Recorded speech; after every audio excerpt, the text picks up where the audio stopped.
Hey guys, so today I'm going to be talking about the new authors that I discovered in 2019. Now, I discovered a lot of new authors this year, but this video I'm specifically going to be talking about the ones who debuted in 2019. And these are all authors that I am very excited to read whatever book comes out next from them. So the first book is Wilder Girls by Rory Power. I've talked about this book a lot on my channel. I really loved it. It is a horror sci-fi blend about this boarding school for girls that is located on an island, and there was some sort of outbreak there that caused the girls to start almost mutating. So they were quarantined onto the island and they're not allowed to leave. The mutation that occurs is affecting every single girl differently. Some of them are growing like scales, some of them are growing like extra bones. It's all kind of like body horror. The book follows three girls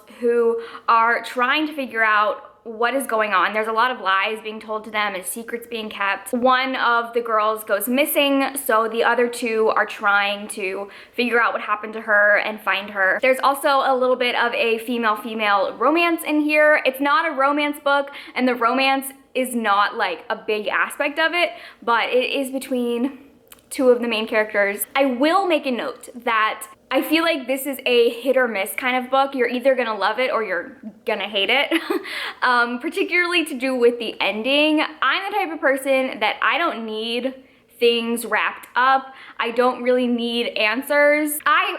This is like a super unpopular opinion, but I hate endings, and I frequently don't read the endings of books. Like if it's the end of a series, I usually skip it. I rarely read epilogues unless it's like book 2 of a series and the epilogue is more like an end credit scene that you have to read. But if it's an epilogue that's like happily ever after, I always skip it. Most TV shows that I watch, I have watched everything except for the very last episode. So I like books that don't have an ending. And I know that's really unpopular and it frustrates a lot of people. I don't mind it, specifically when it is with a horror or a thriller book, because, and maybe this is because I watch so many horror movies, and horror movies rarely have a happy ending or a closed ending or a satisfying ending. Most of the time they're left open, and I feel like that just adds to the horror element of it being so unsettling that you don't even get an ending, and I like that. So yeah, if you are gonna read this, definitely go into it with that in mind. But I loved this book. It definitely reminded me a lot of Annihilation. It's very weird, very gory, and I am so excited for Rory Power's next book, which comes out in 2020. So the next book, which is another horror, is The Luminess Dead by Caitlin Starling. You guys know I loved this. It is another sci-fi horror book that follows this woman who has accepted a job to go cave diving off planet. She gets to the cave and starts to go down, and the only person that she is in communication with is her handler. And after a while of being in the cave, she starts to realize that this is not what she signed up for. She was very much misled and is being lied to by her handler, and she might not be alone in the cave, and it becomes like a psychological cat and mouse almost quest for survival as she's like trapped in this cave. I really loved this. I thought it was an incredible debut, and I think it just kind of showed like a testament to how well Caitlin Starling writes, because there's one very isolated setting. There's only 2 characters, one of which is only a voice through an earpiece, and she was able to create this entire story with such limited elements, and it was incredible. I really loved this.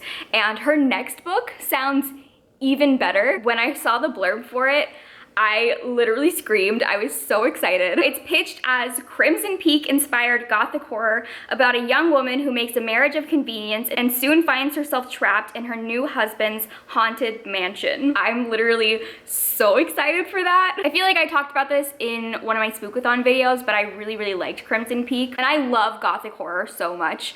I cannot wait for this. The next one is Red, White, and Royal Blue by Casey McQuiston. This book literally like took the book world by storm. This was a new adult romance following the son of the President of the United States and the Prince of England as they have a romance. It starts with them being enemies and they get into a public fight that causes like a huge international scandal. So in order to change the press story, they pretend to be friends and they go to public events together, acting like friends. Through the course of doing that, they actually start to like each other as more than friends, and I really loved this book. It was so adorable. And her next book is going to be a female-female romance, which I'm even more excited for. So the next one is Well Met by Jen DeLuca. This is a romance book that I really loved. It's about a woman who goes to visit her sister over the summer because her sister was in a car accident and broke her leg. So she goes to kind of help out and help with her niece.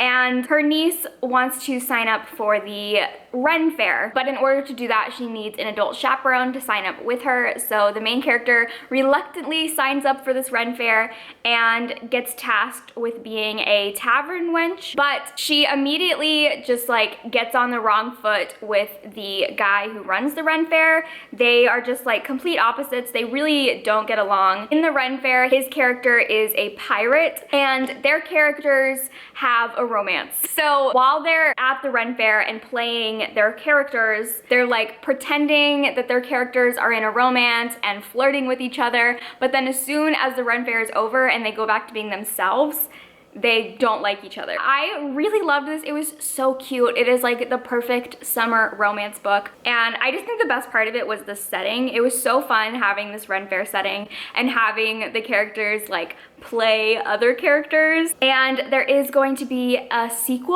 or I think it's gonna be a companion. I'm not 100% sure if it's gonna follow the same characters. I feel like it's not. I think it's gonna be about one of the side characters, but I'm really excited. I want more Ren Fair stuff. So the next book is Wicked Fox by Kat Cho. This was a YA fantasy that I really enjoyed. It follows the main character who is a gomhyo, which is like a nine-tailed fox, and she like devours the souls of men, basically. And one day she sees this human boy being attacked by a goblin, so she reluctantly goes to save him, and while she's doing it, she loses her fox bead, which is essentially like her soul or something. And if someone is in possession of her bead, they can control her. So it is very imperative that she gets this bead back. And her and the human boy kind of team up to help each other, and they have a romance. And the way that this ended, I cannot wait for the sequel.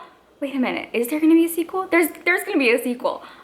Oh my God, now I'm like panicked. There's not. It wasn't a standalone. No, it ended on a cliffhanger. I'm like 99% sure. Okay, Goodreads says #1. Okay. Yeah, I really liked the main character and I liked the romance. I remember specifically one thing that I liked about the romance was that the love interest was very upfront about his feelings, because I feel like a lot of times, specifically in young adult books, because you're dealing with teenagers and they're like awkward and unsure, that like they go the entire book denying feelings for each other or not realizing they have feelings for each other. But this entire book, the love interest was like so upfront, and when he was just like, hey, I like you. And he was just very confident with how he felt. I really enjoyed that. So then the last debut book I'm gonna talk about is Kingdom of Souls by Raina Barron. This is the first book in a African-inspired fantasy series, and I really enjoyed this. I haven't heard a lot of people talking about it, but I thought it was so good. This book follows a girl who comes from a very powerful family of witch doctors. Both of her parents' bloodlines are very strong in magical abilities, but she herself does not have any magical powers, which causes a lot of tension between her and her mother. She feels like her mother is very disappointed in her and kind of wants nothing to do with her because she has no powers. And in their town, children are going missing. It's becoming like a really big problem, and one of the children who goes missing is a friend of the main characters. So she starts to try to figure out who is the one taking all these children. But in order to do that, she needs magic. And the only way for someone who doesn't have magic to get magic is basically to sell years of their life in exchange for magic. So it's a very big price. It's a dangerous price because when you make the trade, you don't know how many years you're selling. It could be 1 year, it could be 75 years. You don't like get to choose how many years it is. It just takes what it takes. So it's very dangerous, but I really enjoyed this. I really liked the idea of a main character who wasn't special, you know, like she wasn't the one that has magic, she was the one that doesn't.